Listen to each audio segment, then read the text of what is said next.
그럼 조합재 사장님 모시겠습니다.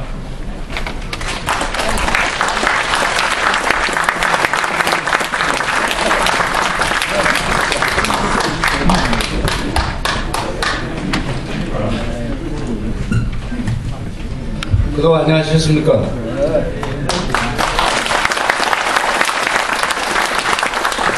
2003년부터 이 월간조선 주최를 해가지고 강연회를 시작을 했는데 그동안 장소를 몇 번 옮겼습니다. 이 금호 아시아나 빌딩의 그 공연장을 사용해서 한 1년 남짓 했다가 여기 와서 2년, 그러다가 이 무대를 문화일보에서 공연장으로 상시 운영한다고 하니까 할 수 없이 장소는 프레스센터 20층 국제회의장으로 옮기게 되었습니다. 그러다 보니까 주 1회가 좀 무리인 것 같아서 매주 금요일 오후 2시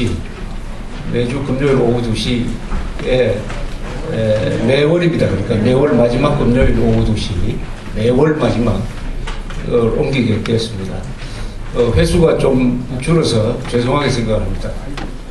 그걸 이제 이 질적인 걸로 또 전환을 해가지고 또 장소도 옮기니까 그 장소가 또 아주 좋은 장소니까요. 그 장소에 어울리는 식으로 앞으로 이 내용을 업그레이드 해가지고 계속 모시겠습니다. 그러니까 한 40일 뒤에 다시 만나게 되겠습니다. 많이 참석해 주시고 여기 안 오신 그 동료분들한테도 잘 연락을 해 주시면 감사하겠습니다. 요새 세계적으로 이 한파가 몰아쳐가지고 일본도 그렇고 최근에는 미국에서 아주 눈이 많이 왔습니다.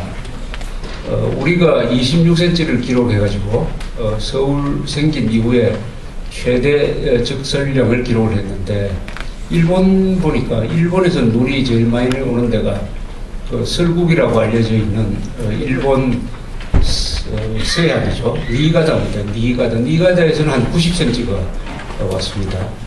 근데 그것은 뉴스가 안 되는 게 니가다가 세계에서 눈이 가장 많이 오고 이 누적 적설량이 한 8m까지 갈 때가 있습니다. 그럼 거기 겨울에 가보시는 분 아시겠지만 지붕을 상당히 이렇게 가파르게 만들어 놓습니다. 그래서 눈 치우기가 좋게. 그러나 이게 눈이 워낙 많이 오면 쌓이고 그게 얼어붙으면 이게 무너질 수도 있고, 특히 무슨 사고가 많이 나느냐 하면은 지붕 위에 올라가서 눈을 치우던 사람이 떨어져서 이거 다치거나 사망하는 사고가 아주 많이 발생합니다. 또 그쪽 눈은 굉장히 미끄러워요. 이 물기가 많기 때문에. 홋카이도 눈은 굉장히 건조해가지고 또 깨끗하고 해가지고 밟아도 잘 미끄러지지가 않습니다.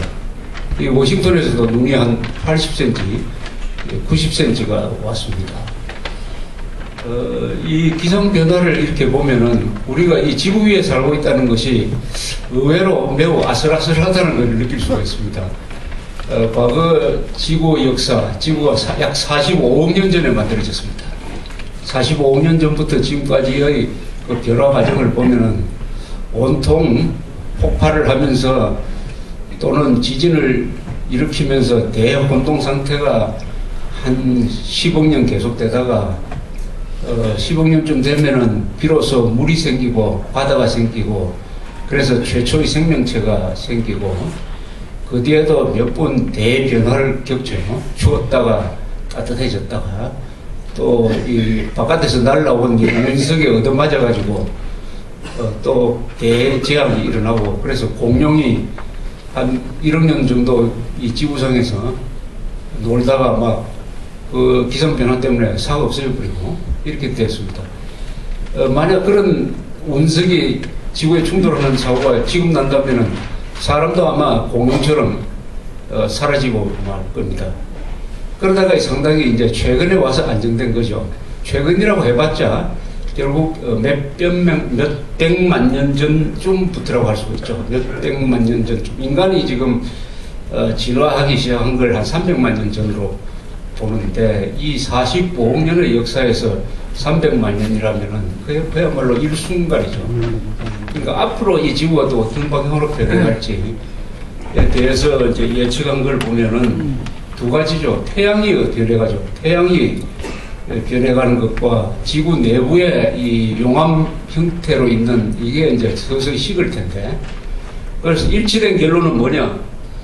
50억 년 50억 년쯤 지나면은 지구가 없어지는 겁니다. 이 지구가 없어지는 겁니다. 50억 년 뒤에는 지구는 확실히 없어지게 되어 있습니다.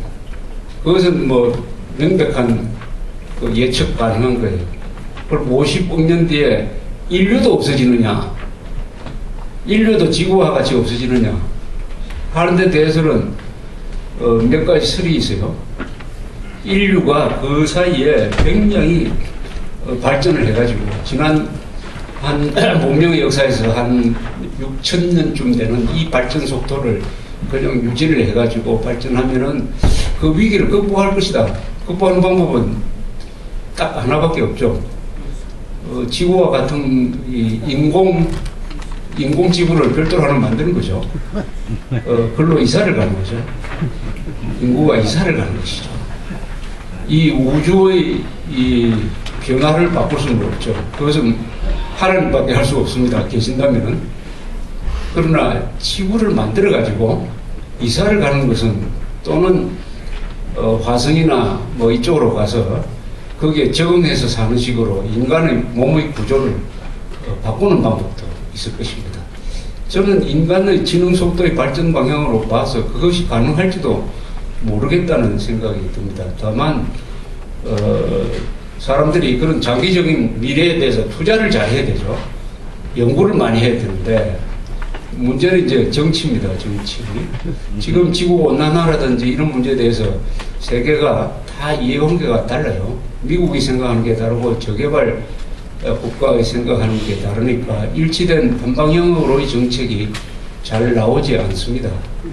그러니까 이 국가에 대해서는 관심이 있는데 지구에 대해서는 관심이 좀 줄어드는 거죠. 5년 뒤의 정책에 대해서는 관심이 있는데 100년 뒤의 정책에 대해서는 정치인들이 별로 관심을 두지 않습니다. 물론 과학자나 철학자나 이런 사람들은 장기적으로 보니까 관심이 있죠.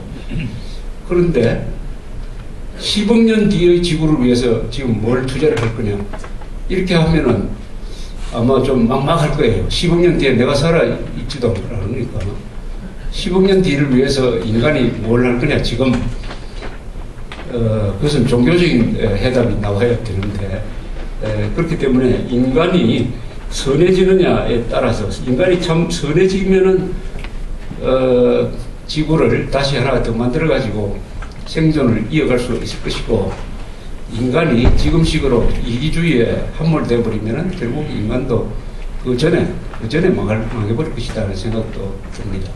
그 전에 또 뭐 여러 가지 일이 있을 수가 있습니다. 이게 비행물질, 이 우주를 떠도는 이 큰 운석과 같은 것이 충돌해가지고 변화가 일어난다든지. 예컨대 한 100년 전에 시베리아에 한 서울 지역보다 더 많은 지역이 완전히 초토화된 적이 있습니다. 이것은 지금까지도 미스테리인데, 관측하기에는 큰 운석이 지구하고 충돌해서 그런 일이 일어났다 하는 뭐 이런 것들, 그런 게 예컨대 뉴욕에 뭐 부딪힌다든지 하면 또 상황이 다르죠. 그때는 사람이 안 사는 시베리아에 충돌을 해가지고 별로 사람 뭐 다친 사람도 없었습니다만, 그러니까 아주 이게 불안정한 우주 속에서 살고 있다. 내셔널 지오그래픽 같은 또는 디스커버리 같은 그 채널에서 가끔 이런 걸 보고 있으면 갑자기 생각이 좀 이상해집니다. 지금 한반도에서 이렇게 아웅다웅 사는 게 이게 좀 허무한 것 같기도 하고, 너무 이 좁은 작은 문제에 대해서 이 목숨을 거는 것 같기도 하고, 또는 그러니까 인간이라는 존재가 얼마나 소중한 것이냐, 이 넓은 우주에서 인간이라는 존재가 얼마나 소중한 것이냐 하는 것을 새삼 깨닫게 됩니다. 우리가 천체에 대해서 이렇게 많이 알게 된 것은 20년 전에 발사된 그 허벌 망원경이라는 게 인공위성처럼 지구를 돌면서 우리가 이 우주에 대해서 알고 있던 지식을 더 확장시켰습니다. 그런데 허벌 망원경이 이제 수명을 다해가지고 곧 다른 망원경으로 이렇게 교체가 된다고 있습니다.